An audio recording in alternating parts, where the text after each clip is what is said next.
pastis, a liquor that was literally invented to stick it to the man. Now, anise-based spirits have been made around the Mediterranean basin for 1,000 years. But France, especially southern France, really took this ancient spirit and ran with it. First, they made absinthe, and it was beloved by everyone in the country, from factory workers to artists. But in 1915, the French government banned absinthe. They claimed it turned people into crazed murderers. Now, it didn't really, but we all know how silly the law can be. So, a guy in the tough port town of Marseille named Paul Ricard, he was like, hey, I'm gonna make something like absinthe, but without the wormwood, you know, so I can get away with selling. He called it pastis, which means mash-up in southern French. He used lots of fresh local herbs like rosemary, sage, savory, thyme, and star anise. Pastis is yellow or amber in color and super high proof, 90 to 140. And like absinthe, it louches or clouds when cold water is added to it. Sticking it to the man really paid off for Paul. Pastis became the national drink of France, and this iconic liquor is enjoyed by people all over the world. All right, guys. Final step of your competition, coloration. The winner gets a limited run of your signature pastis at a major distillery. Y'all got 1 hour. Your time starts now. Good luck, man.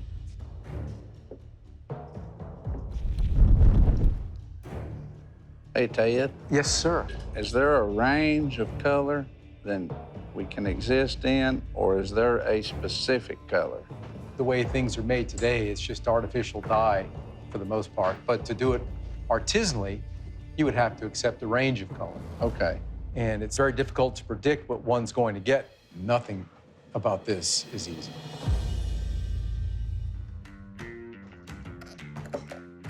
I've got a little bit of fennel, and then I've got a little bit of yarrow for the green flavor. I'm just trying to do minimal amounts of the botanicals that I used while making my pastis to try and just enhance some of the flavors. I can already see that pretty green I got going there, so that's where I'm at. Don't break the jar, Juice Box. Don't break that jar. I wanted to stay as close to what an expected pastis would be. I've added additional star anise as well as black licorice root. I also added my last black Madagascar vanilla bean. The bean itself is going to lend some color as well from the hot water bath. Very interested to see how this turns out. 30 minutes, y'all. I've already got some good color out of that. You see that color? Making absinthe, man. See, I'm trying to stay on the yellow spectrum. I don't want them thinking it's absinthe. It's definitely one of the most complex things I've ever made. I've made Amaros that have like 27 ingredients in them. Oh, distiller, moonshiner. I'm a guy who doesn't really measure a lot of stuff. I measure with my eyeballs. And then if it feels right in the heart, it goes into the pot. Don't screw this up, Juice Box. Don't screw this up. Patience. Patience, patience. I still feel like I could use just a touch more orange. I know it. I've been not using it very much because I don't want it to overpower anything. A little bit can go a long way. Those botanicals can go way too far. And so you have to be careful not to overpower on one. 10 minutes, guys. Pretty color, ain't it? Yeah. Looks like a lightly aged whiskey, don't it? That it, boss? Here you are, gentlemen. Enjoy. Wasn't as quite as brownish as I would like, but in time that'll fade. Good luck, Tyler. 1 minute. If you ain't ready, you ain't gonna be.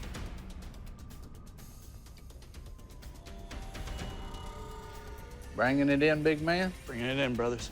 All right, sir. Enjoy. Head on out with Tyler, and we'll come get you when we reach a verdict. Sounds good. All right, man. Thank you. Ted, I understand right that pastis can be amber, and the green's not out of line either? Not really out of kilter. Given a little bit of light exposure, that will become amber. Really? Yes. Whose is that one? Juice box. Let's see what happens. Yeah, it is going to be a little bit intimidating to have Ted taste our stuff. It's intimidating to have any of them taste that stuff. Right. Ooh. I like how it layers. And when that clear layer on top disappears, just like it is right about now, You're done. It smells really nice.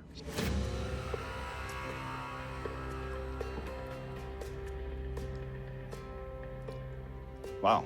The mouthfeel that it was once there is not there anymore. I think it still falls flat on the rear. I taste the botanicals, but it doesn't do anything for the finish. Yeah, it's all up front. I don't have anything on the back. So let's see how we do with Tyler. Yeah, I'm a little worried. I don't mind experimenting all day long with botanicals and different grains on my own setup. But then you get to new stuff, and it doesn't always come out the same. One of the things that he did to really give it a green tint, and I'm not sure why he chose it, was that yarrow. That's a soft smell. Quite soft and powdery on the nose. It's really got a great mouthfeel. See how it's smoothed out? It's really light, not heavy on any of the It don't hit you so hard in the front. Goes across the palate quite evenly. And you know what each one of them could have done that I don't think either did, is they could have added a bit of sugar to it. Really? Yeah. Pasties generally has a little bit of sugar added to it. Well, you know, at the end of our decision, what we have to take into consideration, will it sell not only once, but will it sell twice? All things considered, I do think that there's one that I would have a second glass. Welcome back, man.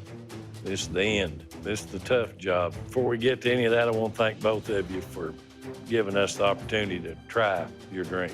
I think both of you did a good job. Both of you did a real good job. Now, Tyler, great drink. Once it was cool, chilled, it was refreshing. You know, I could sit in the hot sun and drink a little of that. But I think you tried to work some creativity in the color, and I think there's some pros and cons to it, and just the botanicals used and the ratios, but I think you had a very fine effort. Juice box. Yours was a beautiful color. That looks like aged whiskey, which hits me right in the wheelhouse.